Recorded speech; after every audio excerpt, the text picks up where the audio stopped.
Oi, oi Alessandra.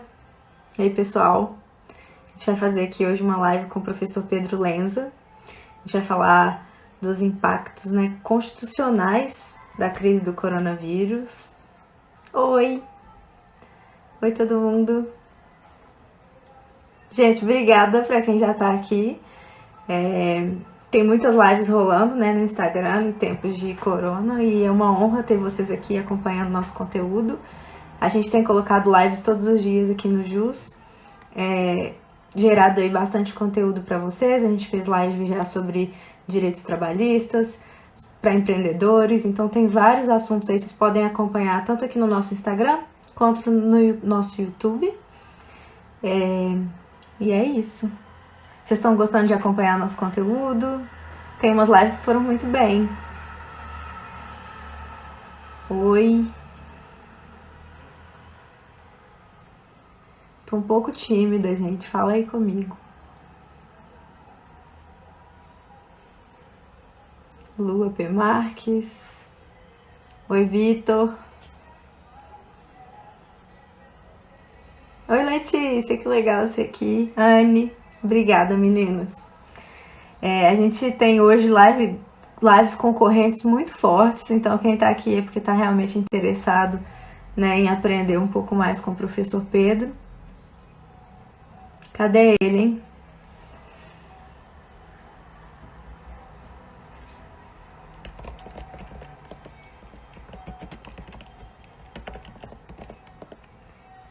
Ei, Marcinho.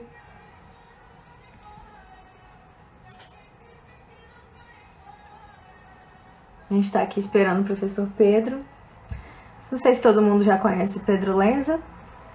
Eu acho que quem é estudante de direito com certeza conhece. Então, o professor tem aí o melhor manual de direito constitucional que tem no Brasil, que é o Direito Constitucional Esquematizado, da editora Saraiva.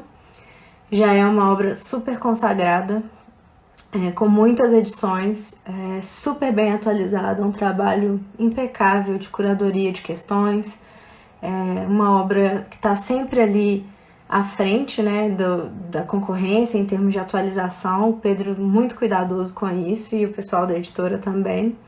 É um livro que cobre aí a parte de direito constitucional inteira, então para quem está na graduação é super interessante. E o professor acabou de lançar a edição nova. E no dia que lançou já estava nos mais vendidos da Amazon, então é super chancelado aí por quem está estudando. E com temas super cruciais, tanto para os advogados quanto para os operadores do direito em geral. Estudantes, são temas, o direito constitucional, assim, que o professor abrange ali no conteúdo dele é crucial para a análise dos outros temas do direito, A gente tem uma parte super, que a gente está vivendo agora, super relevante de impactos constitucionais, como a gente chamou aqui a aula, porque o tempo inteiro que a gente liga a TV tem uma notícia com algum questionamento, a gente não sabe, as decisões políticas são super complexas, então a gente tem muito questionamento, Isso pode? O que é certo, E muito da obra do professor ajuda a gente ali a aprender um pouco disso. Deixa eu ver aqui, parece que o professor entrou. Oi, Pedro. Você tem que me convidar aqui para eu te aceitar.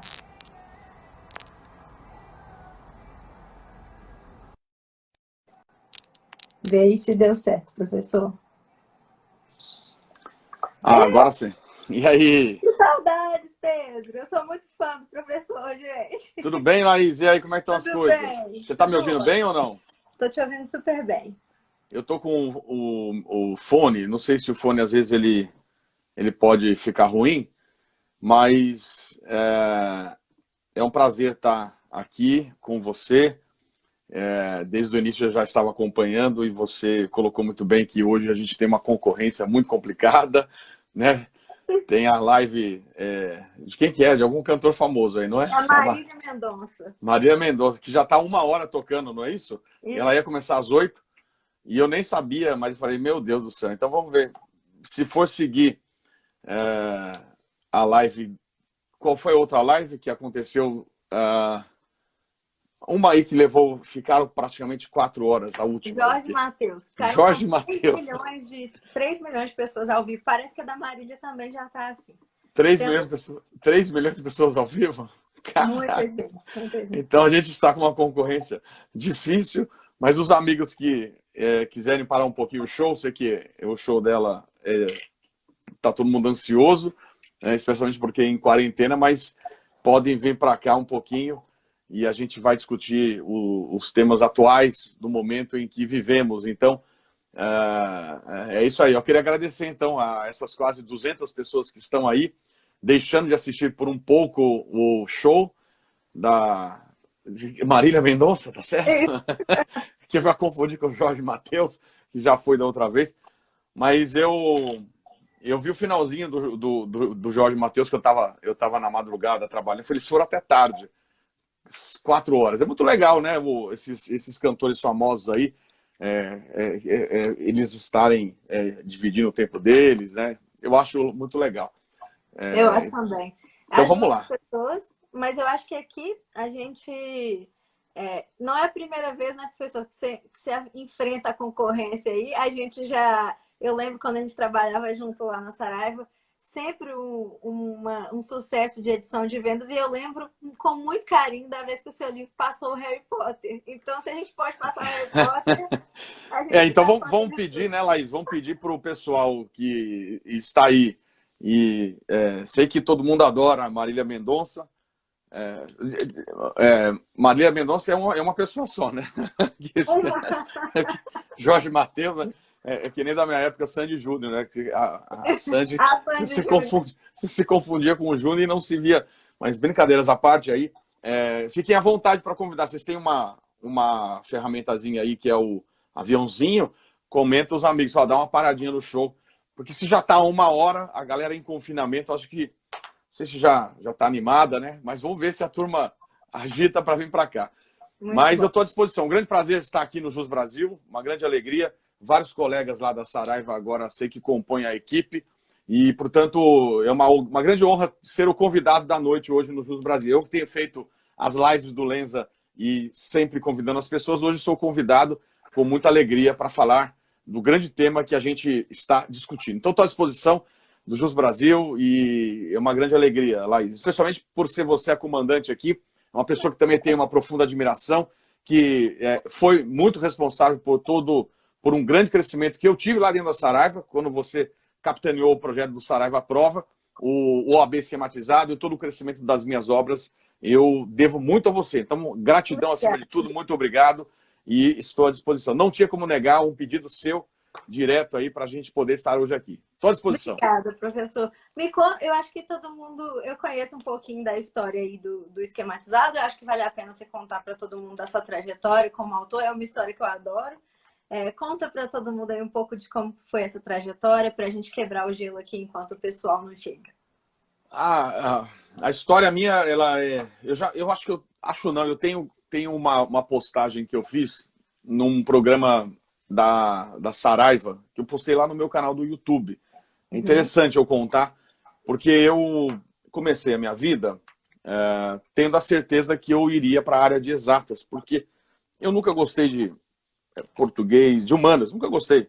Sempre gostei de engenharia, química, matemática, física. Eu, inclusive, gostava de ficar horas estudando matemática, mas não gostava de ficar muito tempo nas matérias de humanas. Então, eu tinha certeza que eu seria engenheiro. E aí eu fui para esta linha e logo no começo da engenharia percebi que eu seria muito infeliz fazendo engenharia. Então, eu larguei tudo da minha vida, sem saber o que iria fazer. Fui passar um tempo fora, como rodar, né? E acabei trabalhando de babysitter, aquela coisa toda, né? E aí voltei, eu morei um tempo na Inglaterra, e aí eu ia assistir os julgamentos nas cortes inglesas para treinar o inglês. E aí eu falei, esse negócio é legal de corte, de direito, então eu resolvi, quando eu voltei para o Brasil, iniciar o curso de direito. Então eu comecei, mas eu digo que a ideia da lógica que as exatas me trouxeram, aquele raciocínio lógico, foi o que permitiu que eu criasse a metodologia esquematizada do livro, que foi criada há 20 anos, e acho que o uso desse formato lógico de apresentação, isso me ajudou bastante para que o livro tivesse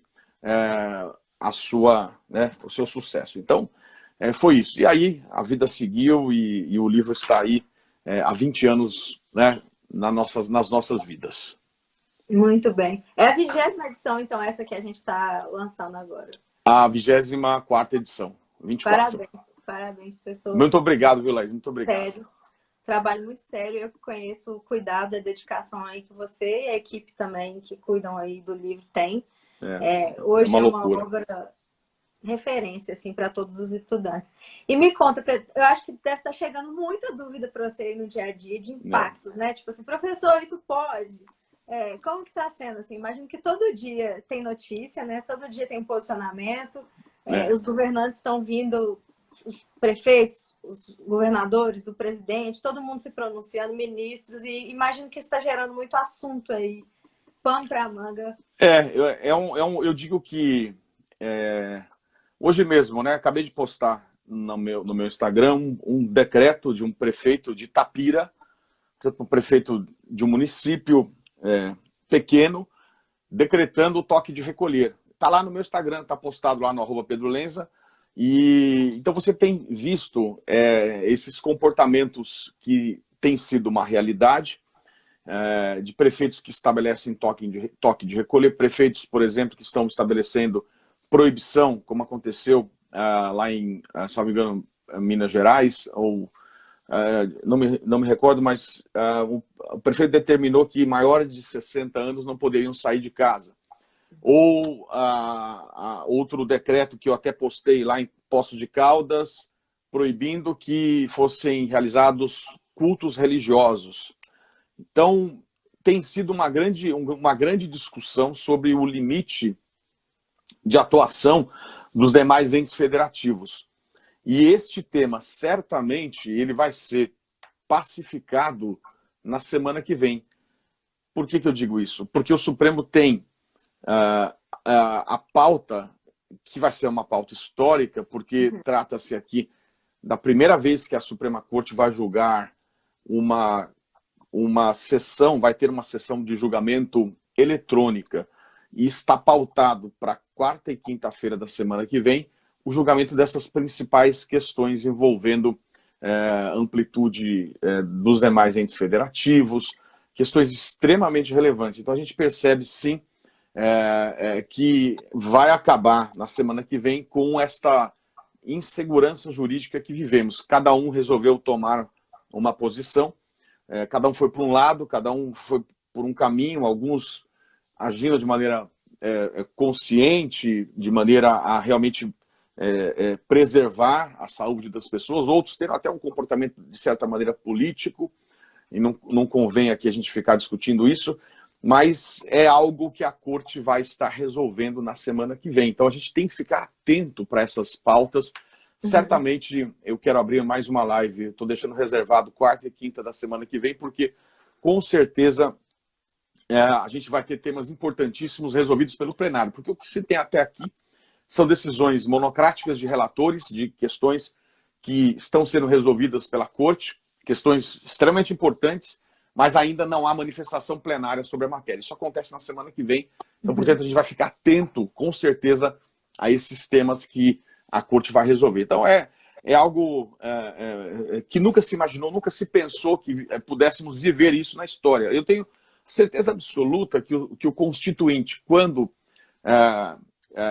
estava reunido para promulgar o texto de 88, para elaborar o texto, jamais, em toda imaginação que se pudesse ter, por mais que o poeta tivesse dito que um dia ia parar tudo, mas ninguém imaginava que isso pudesse acontecer. Então não se pensou o direito em uma situação como essa. Não se pensou. Por isso que todos dizem que o direito será totalmente agora diferente, o mundo será diferente daqui para frente. Essa é a realidade. Professor, eu tenho sentido isso e eu tenho acompanhado umas discussões interessantes. Eu vi um artigo legal sobre bem científico, assim, olhando para os dados da pandemia em países mais autoritários, em países mais democráticos, o impacto que tem nesse pêndulo filosófico histórico que é de liberdade contra a segurança, né? Então, os países muito democráticos ali tentando segurar a liberdade o máximo que podem, até ver que a pandemia está vencendo, assim. E eu acho que essas movimentações céleres da justiça, né, o plenário se posicionar, mas os próprios questionamentos surgirem são muito importantes para que esse momento tenha uma virada rápida, né? A gente consiga ali essa segurança jurídica que foi mencionada por você, para todo mundo saber um pouco mais como agir. A gente aqui no Ju está vendo assim, muitas perguntas, né? A galera, as próprias buscas que chegam. Isso eu posso fazer? O que está valendo? Existe essa competência, então um momento de muita incerteza e muita dúvida, inclusive para quem opera o direito, imagina para os cidadãos, assim, momento complexo. É algo, não há a menor dúvida, Laís, porque a pandemia está impactando, não há a menor dúvida, a vida de todos aqui, de toda a sociedade. Então, há um número impressionante de pessoas que vão perder e já perderam o seu emprego, aquela incerteza do que vai ser o amanhã, as dívidas chegando, o governo tentando aprovar uma medida, né? O tal dos R$600, que já foi muito criticado, já houve muito debate sobre ele, mas tentando, de certa maneira, resolver isso. A prorrogação por meio de portaria, por exemplo, as empresas de pagamento de tributos, por exemplo, a COFINS e o PIS, isto tudo permitindo que a empresa possa pagar lá na frente, porque existem os dois lados também. Não só as pessoas estão perdendo o emprego, como as indústrias, as empresas não conseguem manter as pessoas no emprego. Então, portanto, realmente talvez uma das maiores crises econômicas ao lado da crise da pandemia, né, da crise de saúde pública, a maior, talvez, de toda a história, a crise econômica que vai se viver. Então, esse é o grande dilema, né? Qual é o tipo de quarentena que vai se fazer? Vai ser vertical, vai ser horizontal, vai ser diagonal, vai ser transversal, né? Vai ser como? Porque há o grande problema também. Os que me seguem sabem que eu estou aqui nos Estados Unidos fazendo meu pós-doutorado e comecei a fazer algumas lives com os professores do Boston College, onde eu estou como visiting scholar. E eles fizemos uma primeira live, e na semana que vem a gente tem uma live marcada para terça-feira com um dos maiores especialistas de direito do trabalho, para trazer as questões envolvendo as relações de trabalho.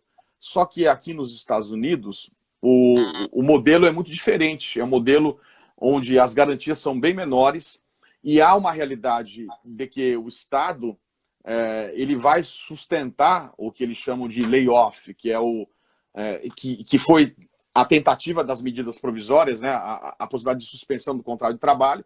Então há essa realidade, só que aqui todos querem entrar no layoff porque tem a garantia do emprego e tem um pagamento forte e pesado por parte do Estado, né? Houve uma injeção de não sei quantos trilhões de dólares e o governo tem dinheiro para sustentar, não sei até quando, mas tem.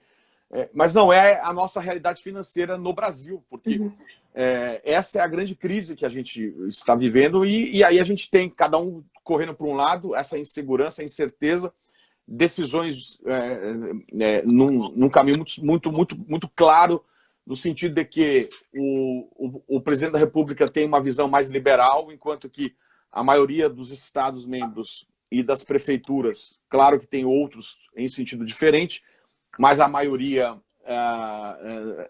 sustentando a linha geral, mundial de quarentena, especialmente diante do crescimento exponencial.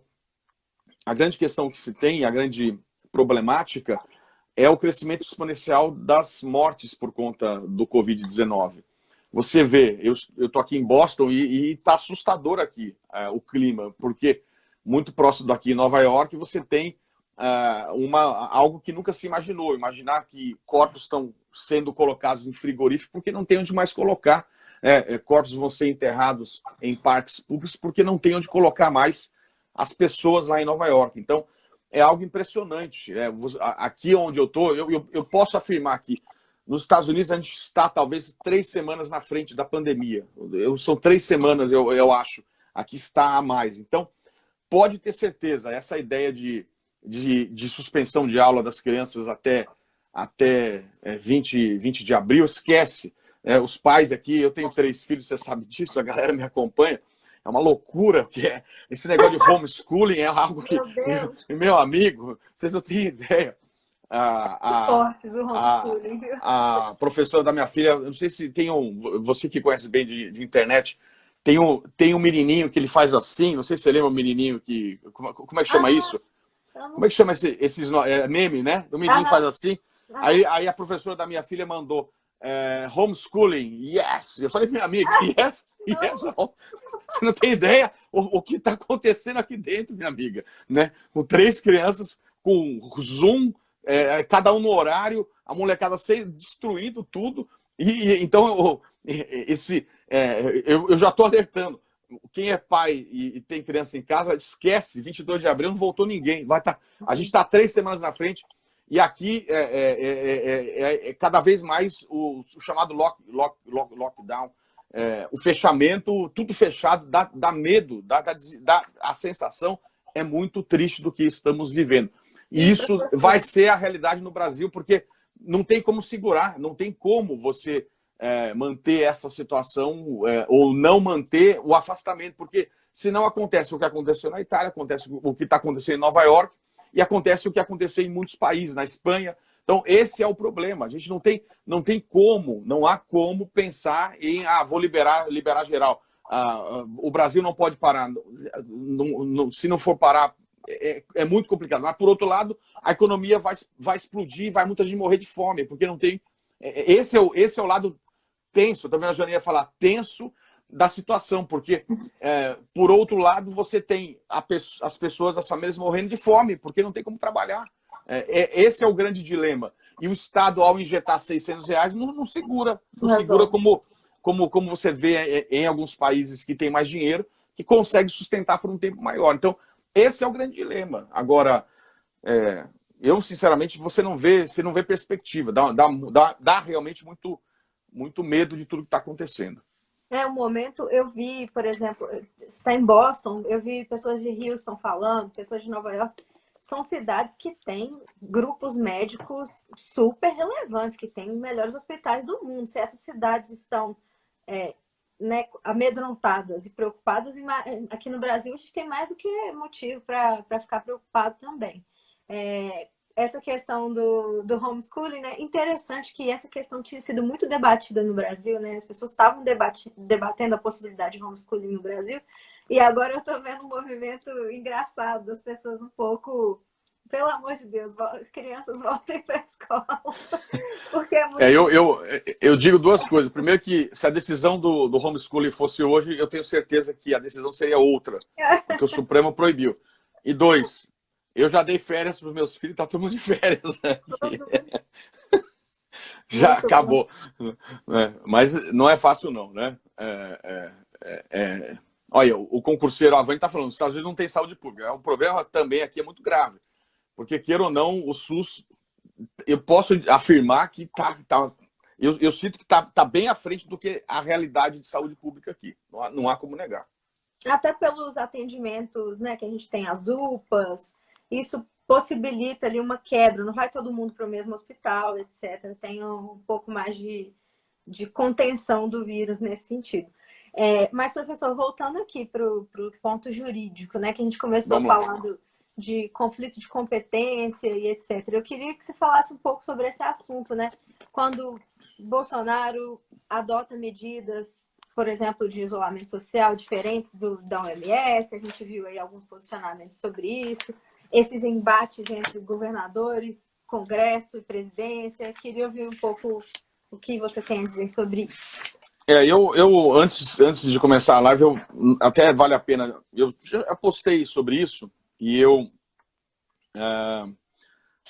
sinalizei que no site do Planalto você tem em legislação que tem lá o site do Planalto Legislação, tem um ícone Covid-19. Então lá você tem todas as leis que foram editadas tratando da questão da pandemia.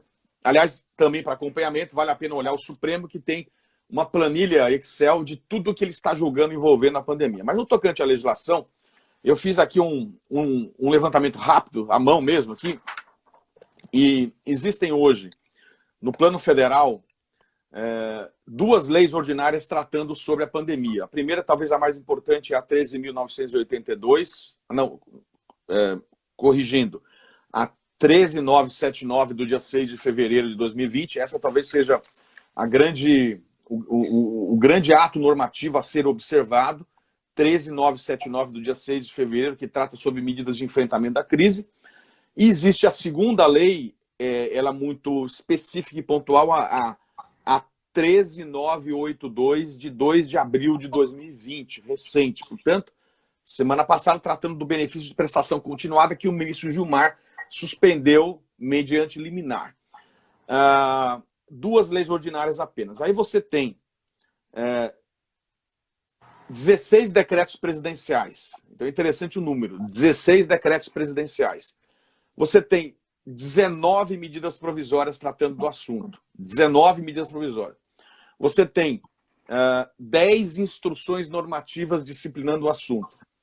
Você tem 161 portarias disciplinando o assunto. Um ato conjunto da mesa da Câmara e do Senado e um decreto legislativo, que é aquele que instituiu a calamidade pública, além de 10 instruções normativas. Então, basicamente, você vê aqui uma legislação que o Planalto estabeleceu, 19 MPs muito delicadas, uma inclusive publicada hoje, que trata do Fundo de Garantia e do PIS. Você tem um monte de portaria, um monte de instrução normativa. Então, há realmente uma instabilidade normativa. E, tirando o plano federal, você tem diversos atos nos planos estaduais e municipais.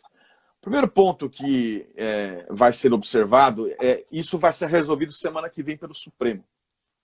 Com certeza, o Supremo ele precisa decidir de vez, porque a instabilidade ela é muito grande. O Supremo vai julgar esta questão e vai...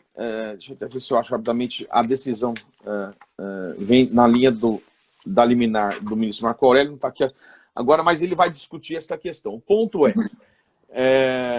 não há dúvida que o assunto direito ou proteção à saúde, ele é um assunto de atribuição de todos os entes federativos. Isso está previsto no artigo 23, inciso 2. Competência comum da União, dos Estados, do Distrito Federal e dos municípios.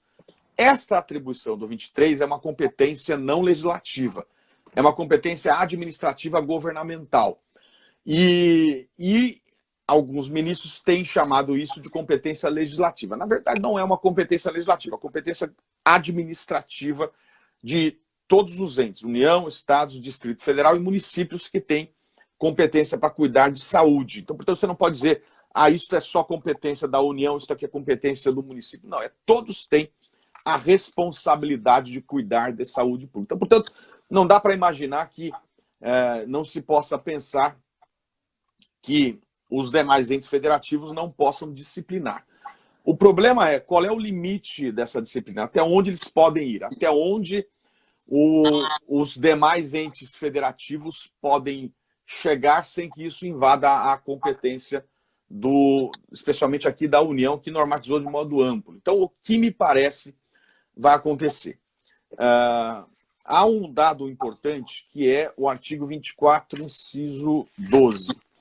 O 24.12, ele trata de competência concorrente da União, dos Estados e do Distrito Federal para tratar sobre defesa da saúde. Então, se você pensar que a competência é concorrente, a competência da União se limita a estabelecer regras gerais. E o regramento geral estaria previsto na Lei 13.979, que eu já vi que anotaram aí. a 13979 de 6 de fevereiro de 2020. Então, se você pensar nesse sentido, você teria que, em certa medida, observar no plano estadual e municipal os limites que esta lei colocou. Quando você vai para a lei, você observa o artigo 3º, que diz assim: para enfrentamento da emergência de saúde pública de importância internacional decorrente do coronavírus, as autoridades poderão, no âmbito de suas competências, dentre outras, tomar as seguintes medidas. Autoridades aqui no sentido amplo. Então, portanto, se podem tomar medidas no âmbito da competência e, portanto, podem tomar medidas de proteção à saúde, todas as autoridades. Então, veja, só para ter um exemplo aqui, eu acabei de postar o caso de Itapira. Itapira, aí eu volto só, eu vou dar o exemplo, depois eu volto para concluir. Mas Itapira determinou o toque de recolher, de modo genérico. Muito bem. O que veio um seguidor meu, eu não conheço, mas eu vou citar o nome dele porque eu gostei da frase dele, é o Renato Rosignoli. Ele diz assim, na minha postagem agora: acredito que seja possível restringir o acesso a bens públicos, tais como praças, praias e parques. No entanto, é inviável um lockdown na ordem constitucional, pois aí atingiria o direito de ir e vir. Eu achei interessante essa posição do Renato. Não é que o município não possa tratar, ele tem o dever, o 196 fala em dever dos entes federativos de cuidar da saúde. Mas limitar o direito de ir e vir naquele município, me parece que aí você tem uma invasão de atribuição de um direito maior.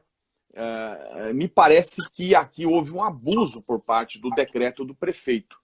Eu entendo que esse prefeito ele abusou. Ele poderia, por exemplo, suspender os alvarás de funcionamento de bares, restaurantes, shopping center, com base nesse poder geral de cautela que ele tem e de proteção à saúde, como bem colocou o colega o meu seguidor. Aí parece sim razoável. Agora, proibir todo mundo de sair, eu acho que este ato vai encontrar a barreira da legislação federal. E aí eu leio o artigo 3º da lei, quando fala em isolamento, quarentena, porque tem que ser no âmbito de competência de cada um.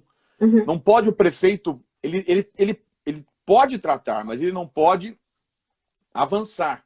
Né? Então vem aqui, artigo 3º. Você lê, é isso que eu acho que o Supremo vai julgar nesse sentido, na semana que vem. Tá bem. Terceiro, inciso 6.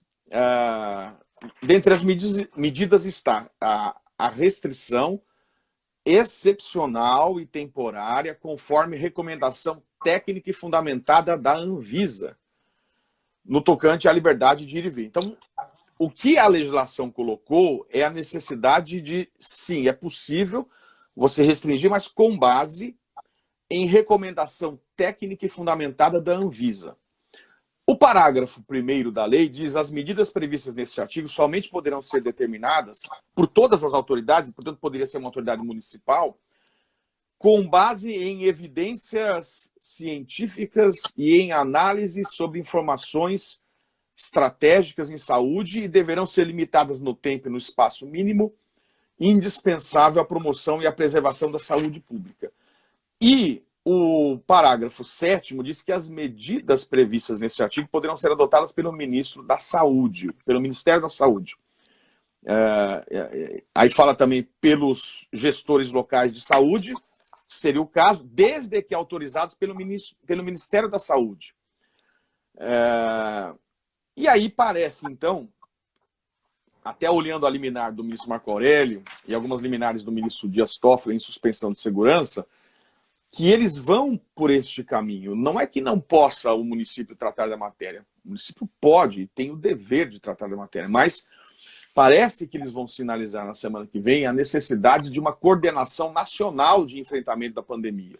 E essa coordenação nacional ela vai se dar nos termos das recomendações técnicas e fundamentadas da Anvisa e nas orientações do ministro da Saúde que vem atuando de maneira bastante responsável e com o apoio da sociedade muito grande, o ministro da Saúde. Então, parece, sim, que esta linha de coordenação nacional ela é muito importante. E aí entraria um pouco naquela noção do 23, inciso 2, que você me fez o questionamento. Se a gente for olhar o 23, inciso 2, a gente está diante aqui de uma competência comum de todos os entes federativos.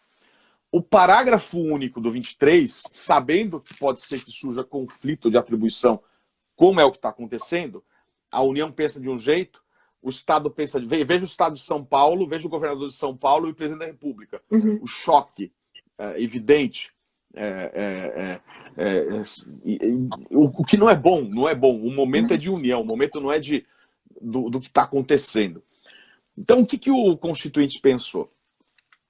Olha o parágrafo único.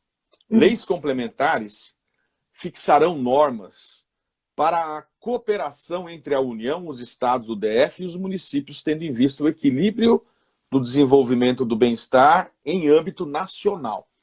Só que, para uma tristeza nossa, o legislador infraconstitucional não legislou até hoje sobre o inciso 2. Existe apenas uma lei complementar. Você tem aqui vários incisos, mas o parlamento só atuou uma vez, em 2011, que é a lei complementar número 140 de 2011, que eu até comento no livro, quem tem o livro no capítulo 7, por isso eu estou acompanhando aqui, e disciplina e regulamenta os incisos 3, 6 e 7 do artigo 23. Portanto, não regulamenta o inciso 2. Bom, o que a doutrina fala? Se não tem lei, deve preponderar o chamado critério de preponderância de interesses. Isso é a doutrina, por exemplo, o ministro Gilmar, no seu livro, critério da preponderância de interesses. O critério, os interesses mais amplos devem preferir os mais restritos. Então, se você tem uma política governamental mais ampla no plano federal, ele deve preferir o mais restritivo. Só que aí, eu no livro faço, ou destaco um voto do ministro Fachin, que foi tomado em 2017 de maneira isolada, porque o ministro Fachin não conseguiu convencer a maioria dos ministros, só convenceu o ministro Barroso e a ministra Rosa, no que ele chama de federalismo cooperativo. Isso era o caso do amianto. O amianto, ele foi um grande problema que se enfrentou, porque a União tinha uma legislação federal que admitia o uso controlado do amianto. Uso controlado do amianto de uma espécie de amianto chamado asbesto branco. Então havia, assim, por exemplo, em telhas de amianto, em peças de veículo automotor, a indústria colocava amianto ali. Só que era um tipo de amianto. Muito bem. Os estados, por outro lado, começaram a proibir de modo amplo. E aí surgiu a dúvida, se proteção ao meio ambiente, direito à saúde, é 24/12, é 24/6. Então é competência concorrente, a União faz a norma geral e os estados... Aqui tá um cachorro berrando, uma loucura. Home. Eu tranquei o meu cachorrinho pra fora. Meu Deus, e a molecada, vocês não têm ideia do que está acontecendo aqui fora. No meio do raciocínio, meu amigo. Mas o que você observa é que se trata de matéria do 24, a União faria a norma geral, como fez, e o Estado não poderia contrariar. Só que aí começou a surgir um argumento no sentido de que, olha, mas a proteção estatal ela é mais efetiva, mais protetiva. E existem tratados internacionais de direitos humanos que são nesta linha de proibição do amianto. Então, teoricamente, o Tratado de Direitos Humanos poderia paralisar a eficácia da lei federal e permitir que o Estado legislasse de forma plena. E aí, essa foi uma linha que se desenvolveu em relação ao amianto. Então, eu acho que esse é um tema que o Supremo vai ter que entrar na semana que vem. Porque se eventualmente você tem uma situação concreta, regional ou municipal, de interesse local, em que há necessidade de uma lei mais protetiva do que aquela fixada no plano federal, essa proposta do ministro Fachin, ela é muito interessante. Ela fala em federalismo cooperativo, vale a pena olhar o voto dele. As ADIs 3356, 3357, 3937.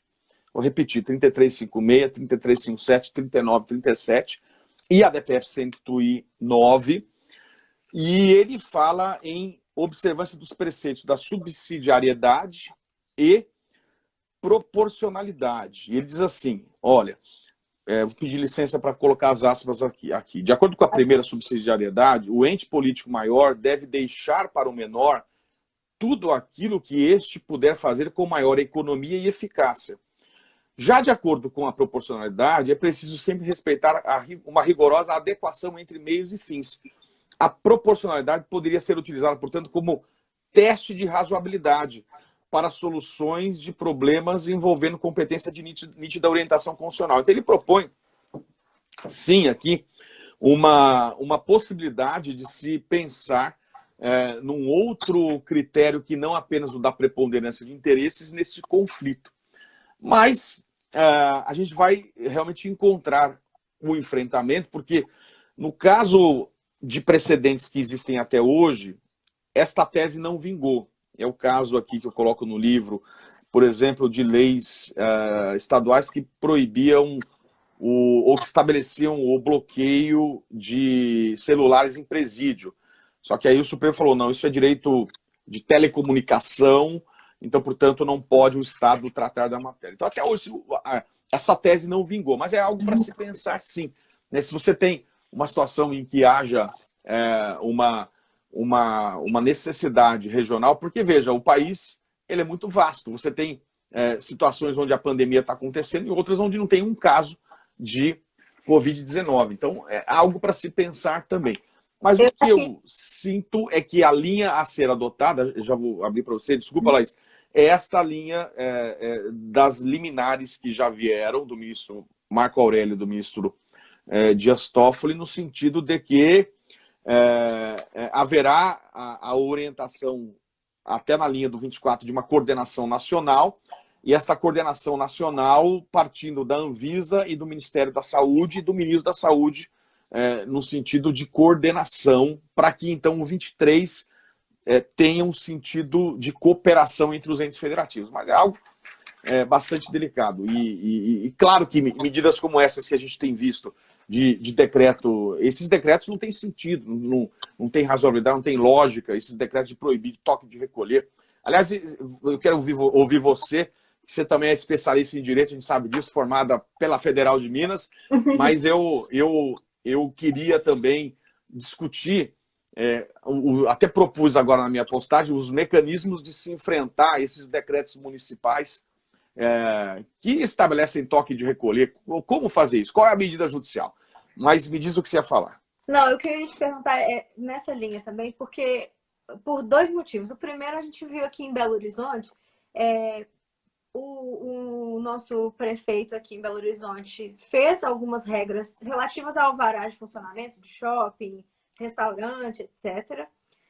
E diminuindo a circulação intermunicipal aqui, porque é um polo, né? Belo Horizonte, como São Paulo, tem essas cidades ali perto que tem um trânsito muito forte de pessoas. E aí, o prefeito da cidade ao lado aqui não queria fazer esse toque de recolher, e aí o prefeito de Belo Horizonte falou, então não vai entrar ônibus daquela cidade aqui em BH, etc. Então, eu começo a ver o primeiro ponto também entre municípios, né? As regras e as discussões de competência entre municípios. E o segundo ponto que eu ia trazer é por causa desse post mesmo seu lá do toque de Tapira. recolher. De Tapira, pelo toque de recolher, que eu achei uma questão interessante, que ele fala assim, os boletins de ocorrência da Polícia Militar, da Guarda Municipal, etc. Aí eu fiquei pensando, né? O prefeito pode fazer um toque de recolher e ele vai contar que quem garanta esse toque de recolher é a Polícia Militar, cuja competência é do governador do estado. Então, começa a ficar muito embora. Começa a aparecer coisa que você fala, meu, não está fazendo sentido ali. Quando eu recebi o decreto do prefeito de Itapira, recebi do professor Frederico Afonso, um grande professor, colega, Eu falei, ô Fred, você tem certeza que isso aí não é fake news, é verdade? Aonde você arrumou? Ele mandou. Não, falou, não, tem aqui, ó. Inclusive tem uma reportagem da Globo News interessante aqui. Não que eu estou dizendo que a reportagem de qualquer uma dessas aí é para a gente confiar em tudo que se vê por aqui, mas é uma reportagem do G1 aqui. Eu vou ler para você, ó. O prefeito de Itapira, é de hoje aqui, ó. Aliás, do dia 7. Decretou nesta terça toque de recolher em todo o município como medida para conter o avanço do coronavírus. A cidade de 74 mil habitantes confirmou mais de 2 casos positivos e chegou a 11 pacientes. Não é nada proporcional, mas a medida passa a valer nesta quarta-feira e proíbe o trânsito de pessoas nas praças e vias públicas entre 21 e 6 horas da manhã até o dia 22 de abril. Aí vem assim, no Brasil, aí é interessante, outras 10 prefeituras também endureceram as medidas de enfrentamento. Em Poço Redondo, no sertão do Sergipe, o município decretou toque de recolher no dia 24 de março, por tempo indeterminado. No município de Maringá, no norte do Paraná, começou no dia 23 de março e prevê multa de R$300 para quem descumprir. O valor será dobrado em caso de reincidência. No Paraná, a prefeitura de Pitangá fechou todos os acessos à cidade e implantou o toque de recolher no dia 19 de março. Litoral do Paraná, em Paranaguá, o decreto vale até 31 de março. Cascavel, no oeste do Paraná, desde 23 de março. Santarém, no oeste do Pará, toque de recolher também começa nesta quarta-feira. Então você tem uma realidade bastante interessante. Aí a reportagem diz que o estado de São Paulo não estabeleceu toque de recolher, mas aí olha que interessante, tem mais um ponto que eu recebi aqui, cadê? Aqui, ó, o prefeito de Mirandópolis contraria Dória e manda reabrir o comércio. Mirandópolis, contrariando João Dória, que estendeu até 22 de abril a quarentena em todo o estado de São Paulo, o prefeito de Mirandópolis decretou hoje a reabertura do comércio da cidade, mediante os apelos dos empresários locais. Um decreto levou em consideração que até hoje não foi confirmado nenhum caso do coronavírus no município. Então, amanhã, lojas, hotéis, academias voltam a funcionar em Mirandópolis. Então, você vê contrariando o decreto do prefeito. Aí você vê aqui uma outra reportagem. Participação da polícia. O governador de São Paulo explica que primeiro haverá um trabalho em caráter educativo. Ele ressaltou que, se não surtir efeito, será usado o poder coercitivo da PM. Isso inclui aplicar sanções penais e prender pessoas que estiverem... Aí eu falei, o Fred, e aí? Ele é major da polícia, o que você vai fazer? Vai mandar... Qual o crime praticado? O que vai fazer? Tudo bem, a pessoa descumprir, porque, veja, é um decreto que manda toque de recolher e haveria eventualmente uma resistência e eventual crime. Ele realmente falou, olha, não tem crime aqui, é fato atípico, não tem como. Então, é bastante complicado, porque você vê que nem o outro exemplo que eu trouxe de cultos religiosos, lá em Poços de Caldas, você vê a polícia lá fora e parece que tinha pela farda dele, um agente de trânsito entrando dentro da igreja, que tinha 5 pessoas que transmitiam o culto online para proibir ou parar, até vale a pena olhar lá na minha postagem no meu Instagram, este caso específico, para proibir o culto online, mas um agente de trânsito entrou dentro da igreja que fazia o culto com portas fechadas. Então você está vendo uma loucura, cada um agindo de um jeito, né? Nessa minha postagem, o professor Frederico, como ele postou isso publicamente, eu achei bastante interessante. Ele falou, conforme já escrevi, ele falou assim, estamos caminhando para um crime de secessão velado. O próximo passo será, de forma expressa, o passo seguinte, o pedido de decretação de estado de sítio, negado pelo Congresso, e o próximo e último passo, talvez, a intervenção das Forças Armadas. Então dá até medo essa visão, né, de até onde se segue, né, porque não me parece haver um momento em que seja conveniente a decretação de estado de sítio agora, especialmente porque é uma situação de extrema excepcionalidade, de mitigação de direitos fundamentais, muito embora prevista na Constituição, mas que ela só pode atuar em situações muito pontuais, muito específicas, em que se estabelece a total a impossibilidade de se resolver a problemática que se tem com as medidas que se tem hoje. Então, tomar um certo cuidado com o estado de sítio. O próprio Conselho Federal da OAB já se manifestou falando em inconstitucionalidade de eventual decretação de estado de sítio. Então, o tema é bastante delicado, não é simples, mas eu queria fazer a provocação de que maneira a gente pode, a sociedade pode talvez enfrentar esses decretos, por exemplo, o decreto municipal que estabelece toque de recolher, que é uma realidade já em alguns municípios. Então, eu tenho pensado, porque não é tão simples assim, né? Como é que vamos enfrentar? Você tem alguma ideia, Laís? Muito eu tomar uma água aqui. Muito difícil, porque, de novo, acho que tá... Qual a medida judicial, na sua visão? Não é simples.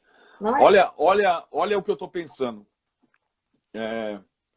Eu tenho pensado que não é um absurdo. E, claro, é um decreto municipal que tem caráter normativo, então, portanto, entendo que esse decreto não é regulamentar, ele tem caráter normativo, então, portanto, pode ser objeto de uma ADI.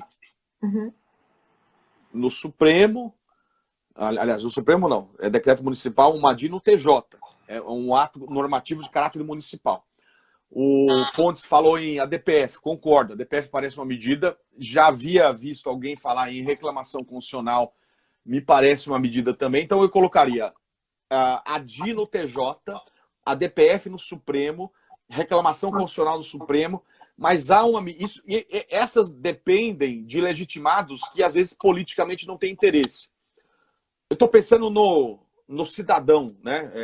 Eu entendo que, se a gente for pensar na aplicação analógica da lei do mandado de injunção, seria possível pensarmos aqui em impetração de habeas corpus coletivo, com efeito erga omnes, como aconteceu, até coloco no livro, deixa eu achar aqui, ó, habeas corpus, se quiserem anotar, é um precedente interessante, 143.641, 143.641.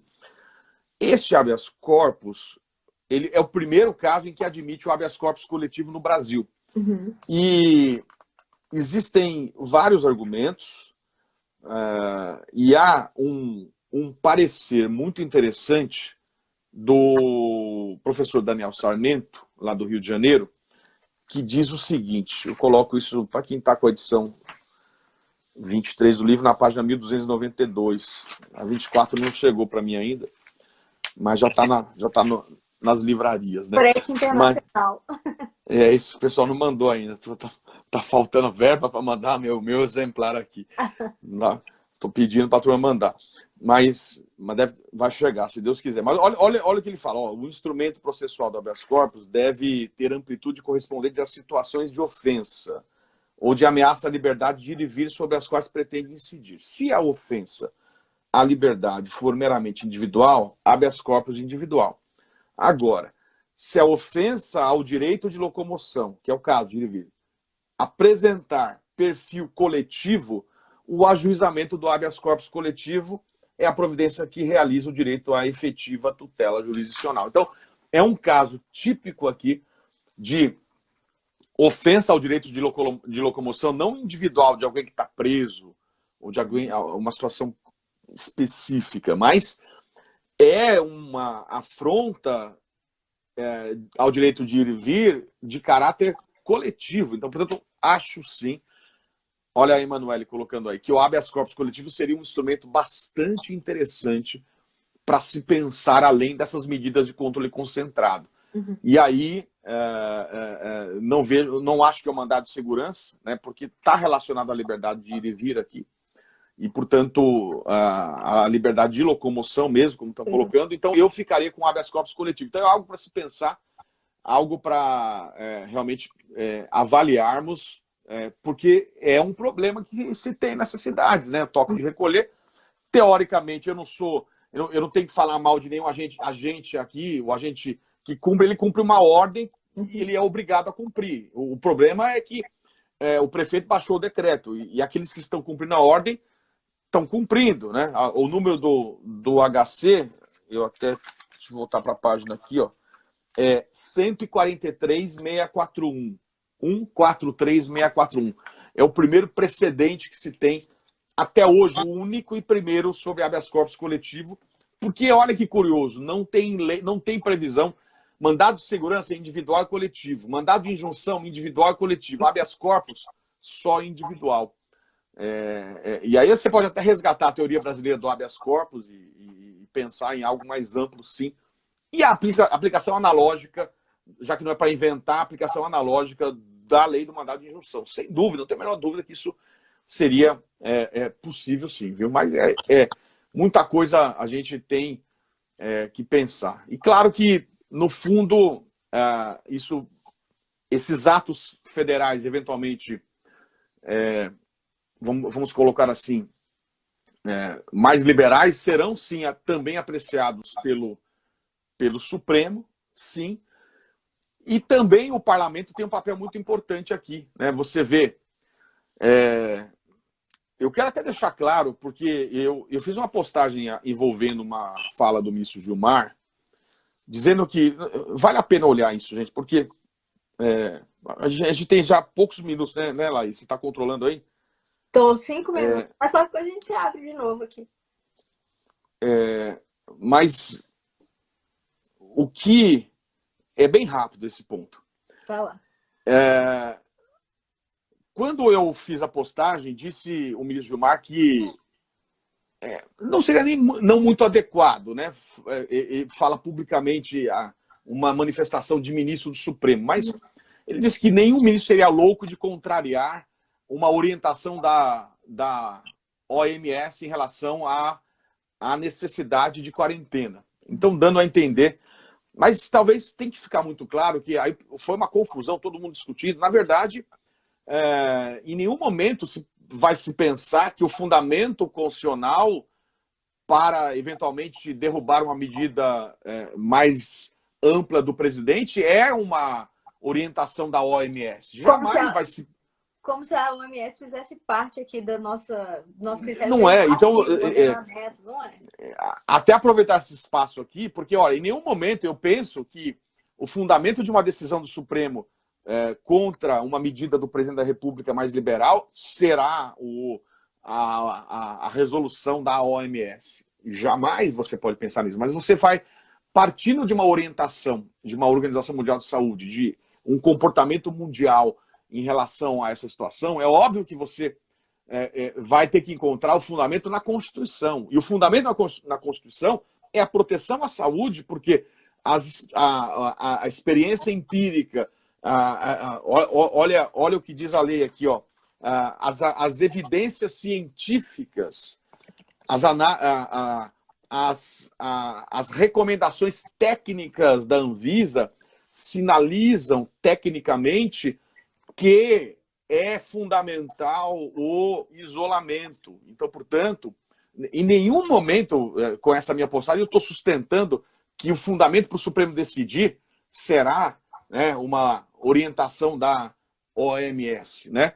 E isso ficou muito claro com o que aconteceu segunda-feira agora, que todo mundo falou, o Pedro está publicando uma passagem da Veja e confiando na Veja. O que aconteceu com a suspeita de demissão do ministro da Saúde foi que ele mesmo disse na entrevista, no que ele dá todo dia uma entrevista, né? Ele falou, olha, ele estava lá dizendo que ele estava com medo não, mas chateado com o que pudesse acontecer aquele dia, aquela segunda-feira. Então não é que a imprensa inventou e colocou...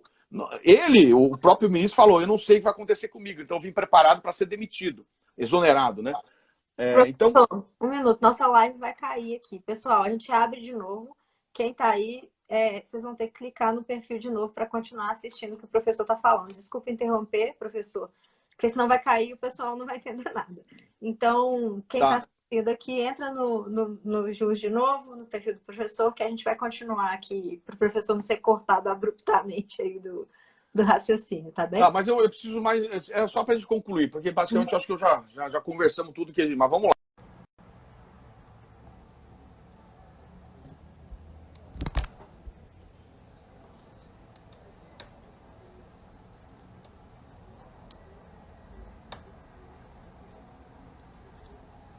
Caiu. Obrigada a todo mundo que está entrando aí de novo.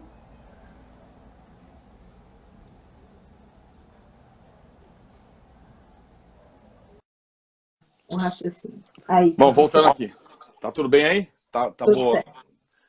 Não, o que eu estaria concluindo rapidamente, Laís, é que jamais a gente pode imaginar que o Supremo chegaria à insanidade, eu diria isso, é uma insanidade justificar o fundamento jurídico para uma decisão a ser tomada, a orientação da OMS, porque essa orientação é uma orientação muitas vezes até política, instável, se demorou muito tempo para tomar uma medida, foi muito demorada a posição oficial da OMS, envolvem questões, por exemplo, uma orientação sobre possibilidade de interrupção da gravidez que um determinado país não concorde. Então, jamais, mas você tem uma orientação no plano internacional que internamente, se encontrar fundamento em evidência científica e recomendação técnica dos órgãos de saúde, é o que vai justificar à luz do 23, inciso 2, do 6º, do 196, a proteção à saúde. Aí sim, que é complicado. Eu destaquei uma passagem, a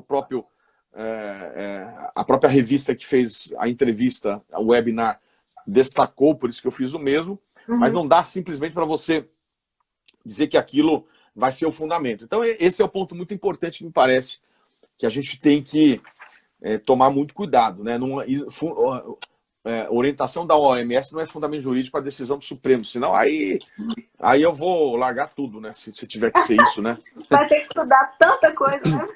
Não, eu não vou nem estudar mais, eu vou desistir, vou largar o direito, né? Porque não vou nem estudar mais, né? Porque, então, esse é um ponto bastante importante que a gente tem que destacar aí na análise, né? Muito bom, muito bom. E com esse, eu vi também a sua postagem ali sobre o Gilmar e o que ele disse, e eu acho que é um pouco disso, assim, não é uma força vinculante, né? Uma orientação da OMS não faz parte do nosso ordenamento, mas é claro que eu também entendo ali como que ele quis se, né, pronunciar na questão assim, de peso, de responsabilidade do cargo, de contrariar uma decisão de uma comunidade científica forte, etc. Acho que foi por aí que ele quis trazer. E isso entra, é difícil falar politicamente, né? Mas entra na instabilidade da manutenção do atual ministro da Saúde, né? Parece que está sendo dado um recado, né? Informal, o que não é muito bom isso, eu não gosto desse tipo de coisa. Mas parece que é um recado que vem, olha, vão devagar aí com essa eventual possibilidade de exoneração do ministro, porque ele vem numa linha técnica respaldada, né? E aí parece, sim, a mesma linha do próprio parlamento, que politicamente se organizou no sentido de mandar um recado, olha, não é o momento de demitir no meio da pandemia alguém que está com uma popularidade tão grande. Mas qual que é o respaldo jurídico disso, né? O presidente tem esse respaldo se ele quiser exonerar a qualquer momento o Mandetta? Esse é um tema bastante interessante. A única... bom, a gente lê deixa eu até ler junto aqui o 84 inciso 1, né? O que diz aqui? Com atribuição do presidente, olha que interessante, nomear e exonerar ministros de Estado. Então, você tem aqui uma atribuição de total autonomia do presidente da República, né, de nomear e exonerar. Não é concurso público, ele tem autonomia política e ele decide como bem entender. A única maneira de você... Claro, o controle judicial ele vai ocorrer em relação aos critérios objetivos para ser ministro de Estado. Né? Você vai no 87, está lá. Ministro de Estado, cadê aqui? Ó? Ele Cadê aqui, ó? Requisito, cadê? Cadê? São excluídos brasileiros maiores de 21 anos e no exercício de direito político. Então, brasileiro nato ou naturalizado, maior de 21, e no pleno gozo de direito político, salvo o ministro de Estado da Defesa, tem que ser brasileiro nato, de acordo com o artigo 12. Então, teoricamente, até então, o judiciário só pode apreciar o critério objetivo previsto aqui. Mas no caso na época do Lula, da Dilma, onde havia uma investigação na Lava Jato, lá em Curitiba, e houve um vazamento de escuta telefônica, né? Foi uma situação bastante comentada na época. A Dilma manda, né, conversa com o Lula e diz que ele seria nomeado ministro, né? E muito se discutiu se esta nomeação do Lula seria uma nomeação simplesmente para lhe assegurar prerrogativa de foro no Supremo. Porque, à época, o Supremo não tinha ainda dado a orientação no julgamento da ação penal, acho que é 946, que é a questão de ordem, que ele restringiu bastante a prerrogativa de foro. Então, a partir do momento que ele fosse nomeado pela jurisprudência da época, o então ministro seria imediatamente, haveria uma mudança de competência para julgamento de ação penal. Então, os autos sairiam de Curitiba, que na época era o Moro, né, o juiz Sérgio Moro, e iriam para o Supremo. Então, o que se sustentou, até, salvo engano, era um parecer do professor Vladimir Passos de Freitas, era no sentido de se reconhecer ou não, na nomeação, o desvio de finalidade. Esse era o ponto. Eu vou até tentar pegar aqui, ó, se eu consigo... aqui. Eu descrevo bastante isso no livro, porque foi até uma edição extra do Diário Oficial, e aí... nessa manifestação do professor Vladimir Passos de Freitas, ele sugere o desvio de finalidade. O fundamento seria o artigo 2º, letra E, parágrafo único E, da Lei da Ação Popular. Caracteriza desvio de finalidade no ato de nomeação, ou seja, ato com a finalidade diversa do auxílio do presidente, que não se presume tem que ser cabalmente demonstrado. Então, se eventualmente se conseguisse demonstrar que houve um desvio de finalidade, aí você poderia pensar nesse sentido. No caso do Michel Temer, também se discutiu a nomeação de Moreira Franco. Então, a gente já tem um amplo debate sobre nomeação de ministros de Estado. A questão seria no caso de exoneração, né? Então, o grande ponto não há dúvida, o presidente da República tem autonomia para a exoneração. Eu confesso que eu ainda estou discutindo, ou pensando, ou analisando. No caso de nomeação é muito fácil de perceber isso. Agora, no caso de demissão, tem que se pensar, porque ele pode eventualmente se perder a confiança, colocar alguém da mesma competência do atual. Mas eu estou ainda tentando encontrar um melhor argumento no caso de exoneração. No caso de nomeação, se você demonstra o nexo de causalidade com desvio de finalidade, fica mais fácil. No caso de demissão, até porque o ministro de Estado ele é subordinado ao presidente, ele não é alguém que não é um cargo que tem autonomia separada, é alguém para auxiliar o presidente.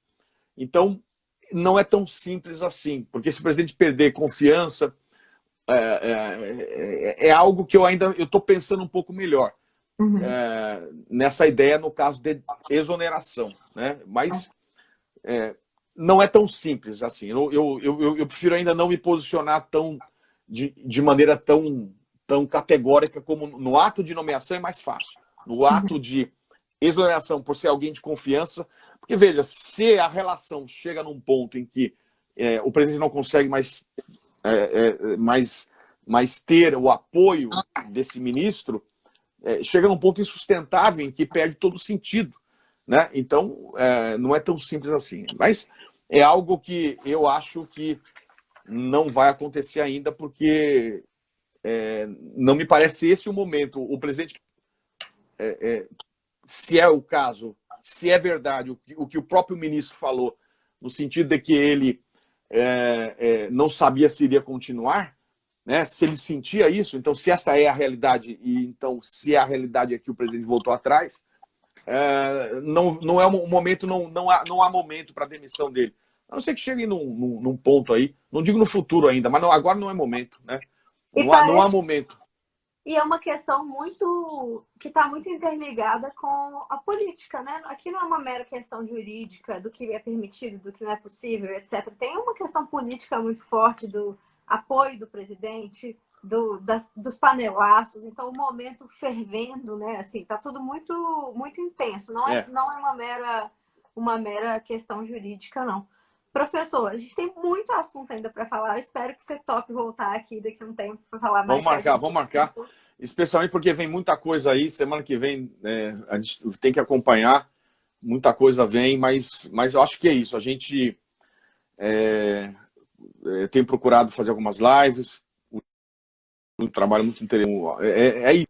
Deixar aí todo mundo sempre... Isso, a gente tem que, nesse momento de tanta dificuldade, tem que estar sempre atento, sempre pensando. E a gente não pode entrar em desespero e em pânico, por mais que não é tão simples. Eu estou dizendo, não tá nada fácil para todo mundo, né? Esse momento que a gente está vivendo, mas a gente tem que tentar manter a calma, né? Manter o equilíbrio e ter a certeza ter fé de que tudo vai se resolver logo, porque não é nada fácil o que a gente vive hoje, né? É realmente algo que eu nunca imaginei que pudesse passar na vida de qualquer pessoa, isso. Um momento histórico, sem precedentes, muito difícil mesmo. E acho que assim, a gente aqui no Jus tem tentado estar presente, né? Conversando sempre com as pessoas, ouvindo aí todo mundo. Por isso, né? A gente, na nossa campanha, que é mais juntos do que nunca, é por isso, né? Usar a informação para a gente estar perto e se sentir um pouco mais seguro com informação de qualidade e que a gente possa discutir aqui sempre impactos jurídicos na sociedade, etc. A gente tem conversado, como eu falei, com outras pessoas. A Carla Romar veio aqui essa semana, falou com a gente dos impactos trabalhistas. Então, tá bem legal. Eu espero que a gente possa fazer outras sobre o direito constitucional. A gente vai ter uma live amanhã. Opa, parece que travou aqui. A gente vai ter uma live amanhã. Tá me ouvindo, professor? Eu tô ouvindo. A gente vai ter uma live amanhã de Direito Digital com a Patrícia Peck, 19 horas. A gente está sempre aqui divulgando as nossas lives e acompanha a gente. Sigam o professor Pedro, compre o livro dele, que o livro dele é muito bom, eu sou muito fã. Está lá na Amazon já a edição nova. E vamos comprar bastante. Aliás, tem um cupom. O cupom da Amazon é Lenza10. Se quiser o pessoal aproveitar, eles estão dando 10% de desconto. Lenza10. Tem um cupom lá. Eu preciso até divulgar esse cupom aí. Lenza10. Vamos divulgar também, a gente coloca aqui, essa live vai ficar no YouTube, e aí a gente deixa lá, vai estar no final da live, para quem for guerreiro e assistir até o final, vai ganhar os 10% de desconto aí na Amazon. Professor, muito obrigada. Legal. Muito obrigada. Obrigado, viu, Laís? A gente conta com você para entender as próximas repercussões do Covid no ordenamento, tá bem? Eu agradeço a oportunidade e desejo e peço só para todo mundo continuar firme aí, não entrar em pânico, né? Se cuidar. Acho que o momento para quem pode, ficar em casa, né? Ou restringir. Claro que muita gente não pode, a gente tem que saber dessa realidade, mas se cuidar, né, gente? Porque não tá fácil. E agradecer, e sempre deixar claro aqui para a nossa audiência, para os alunos, que a gente está sempre juntos aí. Eu digo que eu tenho uma missão na minha vida. Há 20 anos que eu venho, né, vivendo em razão disso, com uma missão maior de ajudar as pessoas, de transformar a vida das pessoas. Então, estou sempre à disposição aí de todos os nossos alunos. É uma grande alegria. Beleza, obrigada, gente? Muito obrigada. Um abraço, professor. Valeu. Tchau. Obrigado.